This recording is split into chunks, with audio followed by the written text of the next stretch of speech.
Middle east में एक बार फिर से बड़ा बवाल शुरू होने वाला है और इस वक्त पूरा मिडिल ईस्ट हाई अलर्ट पर है। अमेरिका इजराइल ईरान के ऊपर एक बड़े हमले की तैयारी पूरी कर चुके हैं और किसी भी वक्त एक दो दिन में या कुछ घंटों में हो सकता है कि आज की रात या फिर कल की रात अमेरिका और इजराइल की तरफ से ईरान के ऊपर बड़े हमले शुरू कर दिए जाएं। अमेरिका ने अपने तमाम नागरिकों को मिडिल ईस्ट में एडवाइजरी जारी की है। अलर्ट जारी करते हुए अमेरिका ने अपने तमाम देश के नागरिकों से कहा है कि अगर आप इस वक्त मिडिल ईस्ट के देशों में हैं तो तुरंत यहां से अपने देश वापस लौट जाएं, क्योंकि आने वाले कुछ घंटों में शायद ऐसा हो सकता है कि बहुत सारे एयर स्पेस बंद हो सकते हैं, बहुत सारी फ्लाइट्स डिले हो सकती हैं, आपको दिक्कतों का सामना करना पड़ सकता है। हो सकता है कि एयरपोर्ट पर हमले भी हो जाएं। इसलिए अगर आप जाना चाहते हैं तो आज ही मिडिल ईस्ट छोड़कर अपने देश अमेरिका वापस लौट जाएं। और ये एडवाइजरी, ये अलर्ट किसी एक देश में अमेरिका ने जारी नहीं किया है।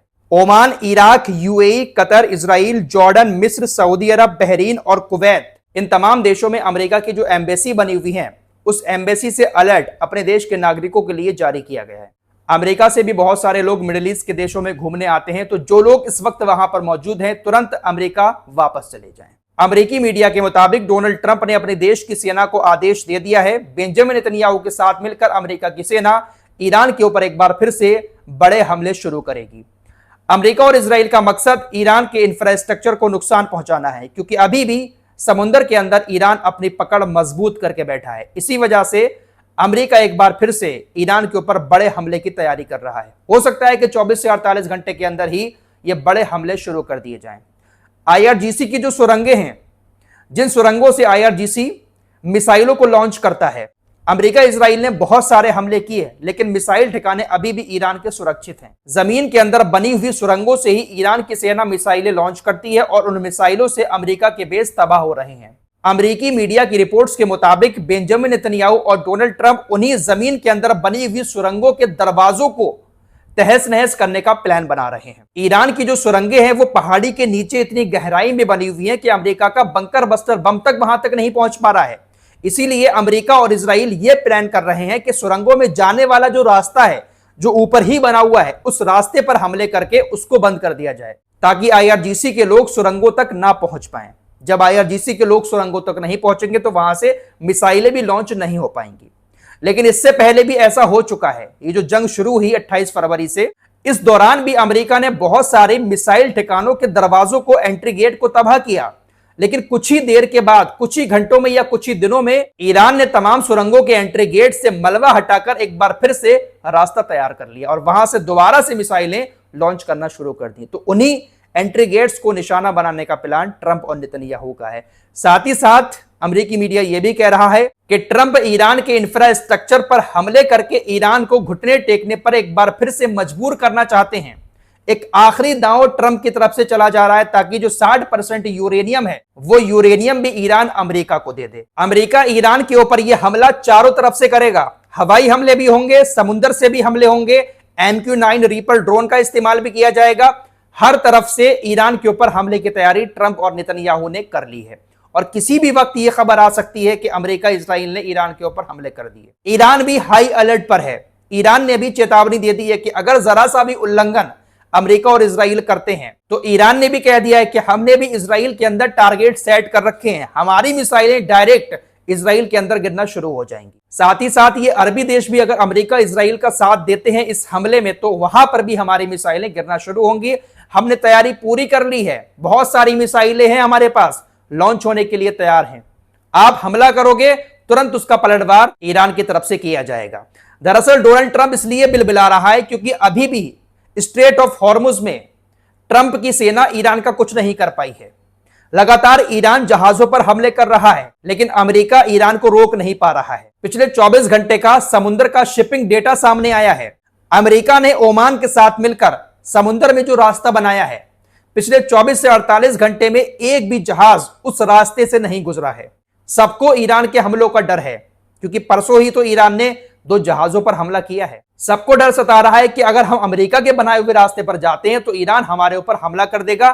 जहाज बहुत सारे गुजर रहे हैं, लेकिन ईरान ने जो रास्ता दिया है उसी रास्ते से गुजर रहे हैं, अमेरिका के रास्ते से नहीं गुजर रहे हैं। यहां से ट्रंप की हार साफ दिखाई दे रही है। ट्रंप बार बार यह दावा करता है कि हमने ईरान की नेवी को खत्म कर दिया, लेकिन आज भी ईरान की नेवी स्टेट ऑफ हॉर्मुज में अपनी पकड़ मजबूत किए हुए है। इसी के चलते हुए बौखलाकर ट्रंप और नेतन्याहू एक आखिरी दांव ईरान के ऊपर हमला करके खेलना चाहते हैं कि शायद इन हमलों से ईरान हिल जाए, लेकिन ईरान इनके इन हमलों से भी नहीं हिलेगा। ट्रंप का मकसद ईरान के पुलों पर, ईरान के पावर प्लांट पर हमला करके ईरान को झुकाने का है, लेकिन इससे पहले भी ऐसे हमले ट्रंप और नेतन्याहू कर चुके हैं, ऐसी धमकियां भी पहले दे चुके हैं।